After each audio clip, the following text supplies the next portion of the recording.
nyata. Raih mimpimu juga cita-cita generasi emas Indonesia. Profil belajar Pancasila tanamkan di dalam dada.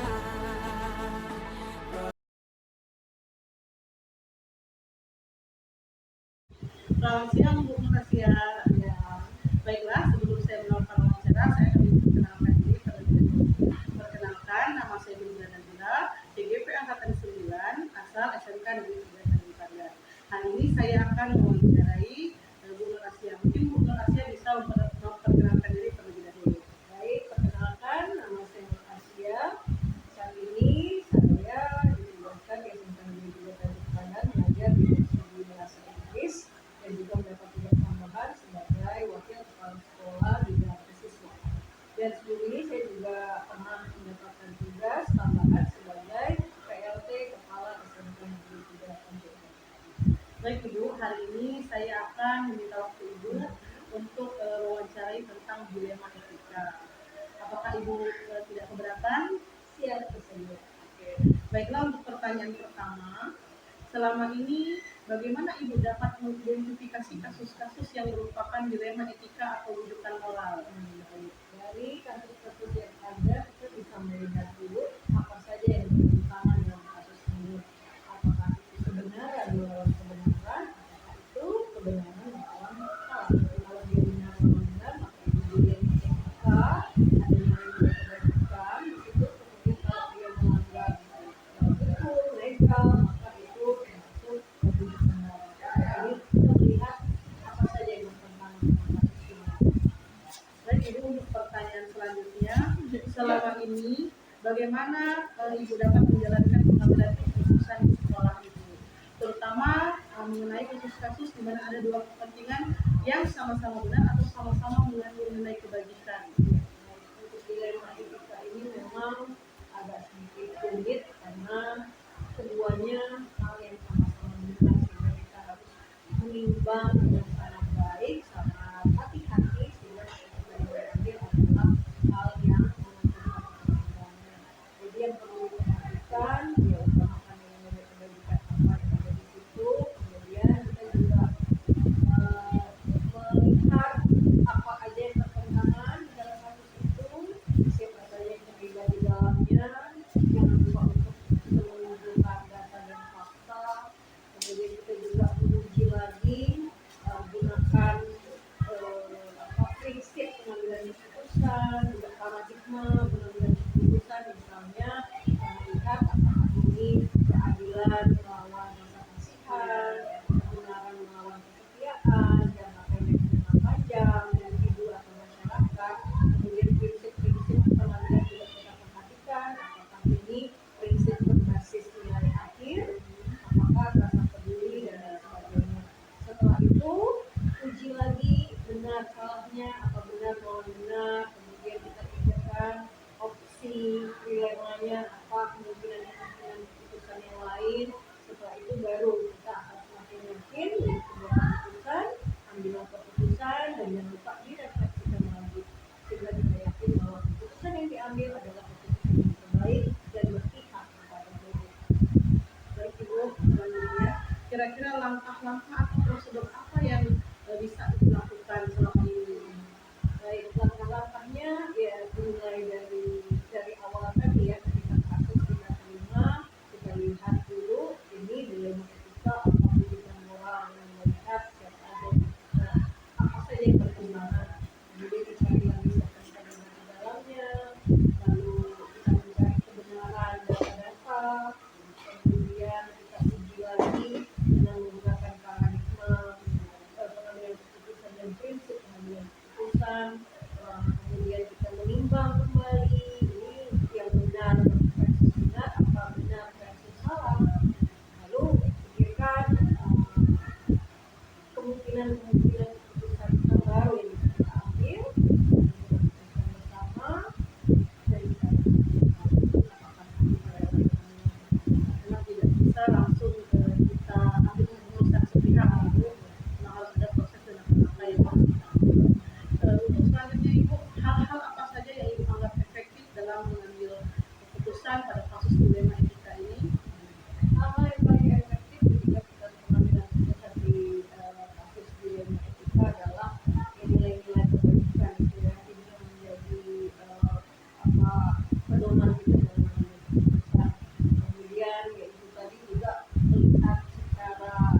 detail ini apa nih yang bertentangan di sini, jangan dulu salah dulu tapi kita lihat karena dilema etika itu kan dua-duanya pasti benar ya, dan kita saja yang mana nih yang harus kita ambil yang menguntungkan kedua belah pihak. Jadi yang efektif adalah satu melihat apa yang bertentangan, kemudian jangan lupakan bahwa nilai-nilai etika itu sangat besar untuk kita dalam mengambil keputusan yang memberikan solusi yang aman, nyaman untuk kedua belah pihak. Jadi keputusan yang diambil memang harus membuat semuanya nyaman ya. Untuk selanjutnya, kira-kira hal-hal apa saja yang menjadi tantangan ketika ibu mengambil keputusan tersebut pada kasus ini? Oke, ada tantangan. Jadi satu sisi ketika kita menghadapkan dengan kasus, kita ingin mengambil keputusan yang nyaman untuk semua pihak. Tapi seringkali ternyata itu tidak segampang itu, tidak semuanya bisa menyamankan banyak pihak. Ya, seringkali ya ini apa yang sudah diputuskan mungkin kepada mereka yang menggelar kasus ini sudah oke, sudah bisa diterima, tetapi yang berada adalah di luar lingkungan kasus, tapi yang mengetahui dan berada di lingkungan sekolah seringkali tidak bisa menerima itu. Ya, kemudian orang tua yang kemudian terlibat dalam kasus ini seringkali juga kurang bisa menerima kenyataan ketika berhadapan dengan fakta bahwa anak-anak ini mengalami kasus dilema di sekolah. Nah, jadi ya itu tantangannya adalah ketika keputusan yang diambil tidak bisa menyamankan semua pihak, kemudian ada rasa cinta yang berlebihan dari orang tua yang tidak bisa menerima kenyataan. Tapi walaupun ini tantangan terberat, itu harus dihadapi dengan saling berkomunikasi, memberikan pengertian, pada akhirnya tantangan ini bisa kita lalui bersama dan kemudian menerima keputusan. Ya, kita harus saling komunikasi ya. Untuk selanjutnya ibu dalam menangani kasus dilema etika ini, apakah ibu ada jadwal tertentu atau secara langsung? Tidak ada jadwal tertentu, kita secara langsung saja lebih tepat, lebih baik ya. Dari kasus ada laporan dari guru atau siapapun, kita langsung selesaikan saat itu juga ya. Lebih baik dan akan bisa kembali kepada pimpinan yang lebih baik. Selanjutnya, adakah seseorang atau faktor-faktor yang selama ini mempermudah atau membantu ibu dalam mengambil keputusan pada kasus dilema etika ini? Faktor-faktor yang membantu kita adalah nilai-nilai kebaikan luhur yang ada di dalam diri kita yang kita dapatkan sejak kita kecil dalam lingkungan keluarga, dalam lingkungan tinggal itu mempengaruhi bagaimana diri kita saat ini. Jadi nilai-nilai kebaikan itu kalau kita tumbuh dengan baik maka kita akan dituntun menjadi orang yang bisa berempati sehingga kita bisa mengambil keputusan yang lebih baik untuk semuanya. Kemudian pengalaman di masa lalu ketika menghadapkan siswa dengan berbagai kasus itu juga bisa membuat kita hari demi hari memperbaiki diri, memperbaiki keputusan sehingga pada akhirnya kita bisa menjadi orang yang lebih baik, menjadi orang yang lebih bijaksana harapannya dan mengambil keputusan yang berpihak kepada murid. Baik, ibu, untuk pertanyaan yang terakhir, dan dari semua hal yang tadi ibu sampaikan, pembelajaran apa yang ibu petik dari pengalaman dalam mengambil keputusan dilema etika ini? Hal yang bisa saya petik dari pengalaman menghadapi kasus-kasus ini adalah banyak-banyak berempati, belajar berempati, belajar menempatkan diri pada posisi orang lain yang mungkin tidak nyaman, tidak enak. Dengan banyak berempati, yaitu memberikan pembelajaran bagi diri sendiri untuk terus memperbaiki diri dan menghargai orang lain, tidak terburu-buru mengatakan bahwa seorang itu salah, keliru, tapi pasti ada alasan di balik perbuatan itu dan itu harus kita cermati. Jadi banyak-banyak berempati.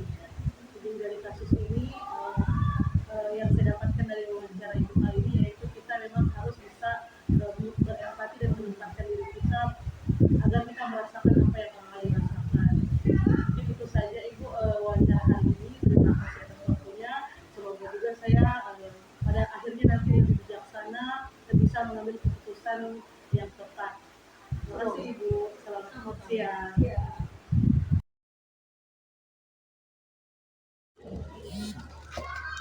Assalamualaikum Ibu. Waalaikumsalam. Perkenalkan dulu, nama saya Filza Nadila dari SMK 3 Tanjung Pandan. Di sini saya sebagai CGP Angkatan 9. Kalau Ibu berkenan, saya ingin mewawancara Ibu. Ya, silakan Bu. Bisa Ibu memperkenalkan diri terlebih dahulu? Oh iya, baiklah. Nama saya Anita Tristanti, Kepala Sekolah SD Negeri 31 Tanjung Pandan. Insya Allah siap untuk diwawancarai. Terima kasih Ibu.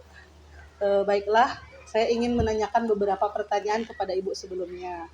Untuk pertanyaan pertama, Bu, selama ini bagaimana Ibu dalam mengidentifikasi kasus-kasus yang merupakan dilema etika atau bujukan moral?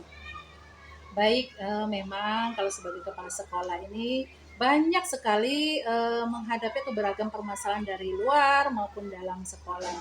Nah, biasanya berdasarkan permasalahan tersebut terjadi dilema etika ketika saya dihadapkan pada situasi harus memilih antara dua pilihan di mana keduanya secara moral benar tetapi bertentangan dengan pengambilan keputusan. Nah, sedangkan rujukan moral saya dihadapkan pada permasalahan benar melawan salah dalam pengambilan keputusan. Permasalahan termasuk dilema etika pilihannya tidak melanggar hukum dan norma-norma yang berlaku. Jika permasalahan teridentifikasi memenuhi syarat tersebut, maka termasuk kasus dilema ketika etika. Begitu juga sebaliknya. Jika syarat tidak terpenuhi, maka termasuk bujukan moral. Begitu kira-kira itu. Baik, terima kasih Ibu.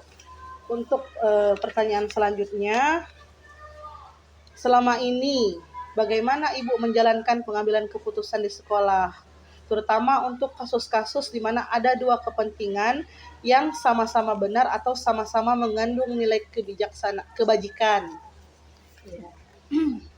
Selama ini sih saya mengambil keputusan yang saya lakukan ketika menghadapi kasus di mana ada dua kepentingan yang sama-sama benar. Misalnya adalah mengutamakan kepentingan bersama dengan memperhatikan keberpihakan pembelajaran pada murid.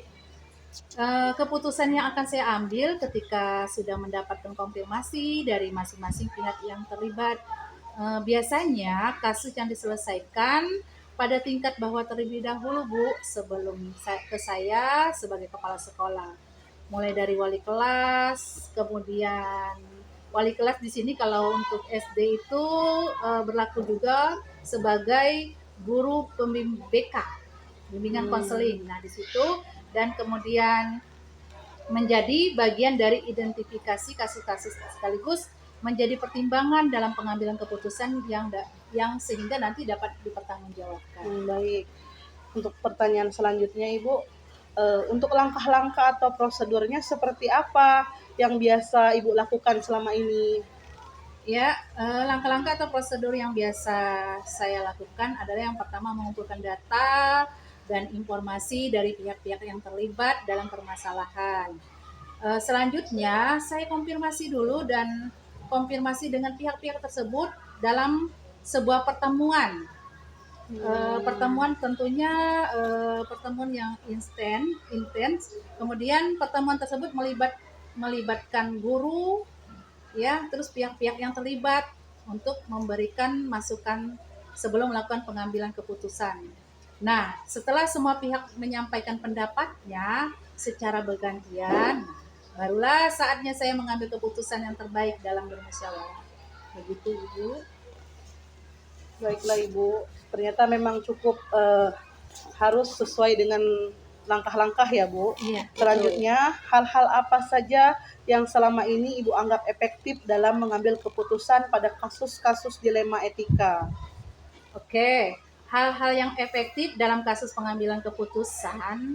Nah, kalau pada kasus dilema etika, biasanya yang pertama mengidentifikasi permasalahan, yaitu dengan mencari informasi pihak-pihak yang terlibat dalam permasalahan. Kemudian melakukan pertemuan musyawarah yang melibatkan seluruh pihak yang terlibat dalam permasalahan, sehingga nantinya titik temu kesepakatan bersama dalam pengambilan keputusan yang terbaik dan dapat dipertanggungjawabkan. Baik Ibu, kalau tantangannya Ibu bagaimana? Apakah dalam mengambil sebuah keputusan itu ada tantangan pada kasus dilema etika? Ya, pasti kalau setiap tantangan pasti ada ketika kita dalam pengambilan keputusan. Pada kasus-kasus dilema etika, misalnya yang pertama masih ada pihak-pihak yang belum sepenuhnya menerima keputusan yang sudah diambil. Oleh karena itu, masih diperlukan waktu untuk memberikan pemahaman kepada pihak tersebut agar menerima keputusan secara ikhlas dan besar hati. Kemudian juga masih ada pihak-pihak lain yang tidak bertanggung jawab memanfaatkan situasi dan kondisi untuk mengganggu keputusan yang sudah diambil. Kemudian ada juga kita melakukan pengawasan atau keputusan yang diambil agar konsisten dalam melaksanakan keputusan tersebut. Jadi memang harus ada pengawasan atas keputusan yang sudah diambil. Iya. Baik Ibu, untuk pertanyaan selanjutnya. Apakah Ibu memiliki sebuah tata kala atau jadwal tertentu dalam sebuah penyelesaian kasus dilema etika? Atau apakah Ibu langsung menyelesaikannya di tempat atau memang memiliki sebuah jadwal untuk menyelesaikannya? Bentuk atau prosedur seperti apa yang biasanya Ibu jalankan? Sebenarnya saya tidak memiliki waktu khusus dalam menyelesaikan kasus dilema etika tersebut. Dan saya menyelesaikan kasus tergantung pada jenis dan seberapa urgen masalah yang pertama yang saya lakukan ketika ada kasus, yaitu melakukan koordinasi dengan pihak terkait, ya, seperti guru dan yang lain untuk membantu mencari informasi dan data sebelum dilakukan pengambilan keputusan. Baik Ibu, selanjutnya, adakah seseorang atau faktor-faktor apa yang selama ini mempermudah atau membantu Ibu dalam mengambil keputusan dalam kasus-kasus dilema etika? Bagi saya, faktor-faktor yang dapat mempermudah dan membantu dalam pengambilan keputusan yaitu diperlukan koordinasi, kemudian komunikasi, dan komitmen yang baik dengan pihak-pihak yang terlibat. Nah, keterlibatan warga sekolah seperti guru mempunyai kontribusi besar seperti memberikan masukan atau saran dan informasi sebagai kumpulan data dan nantinya dalam pengambilan keputusan kasus dilema etika. Nah, komunikasi terbaik dalam menyelesaikan permasalahan melalui musyawarah atau rapat itu dapat menemukan solusi terbaik juga, Ibu. Baiklah, Ibu, dari semua hal yang telah Ibu sampaikan tadi, pembelajaran apa yang dapat Ibu petik dari pengalaman dalam pengambilan keputusan dilema etika ini? Baik, sebenarnya banyak ya yang dapat saya petik dalam pengambilan keputusan, terutama dilema etika, antara lain, nah, sebagai pemimpin pembelajaran, memastikan bahwa keputusan yang diambil haruslah berdasarkan kesepakatan bersama yang diperoleh melalui musyawarah mufakat, dan kita juga harus berkomitmen melaksanakan keputusan tersebut. Nah, kemudian untuk meningkatkan pengetahuan dan pemahaman saya juga dalam pengambilan keputusan berdasarkan nilai-nilai kebajikan dengan mempertimbangkan yang terbaik. Baik Ibu, jadi dalam mengambil keputusan pada kasus dilema etika ini, kita memang harus memikirkan nilai-nilai kebajikan juga. Mungkin itu saja Ibu. Terima kasih atas waktunya. Mohon maaf sebelumnya telah mengganggu kegiatan Ibu. Ya, sama-sama. Terima kasih juga. Oke.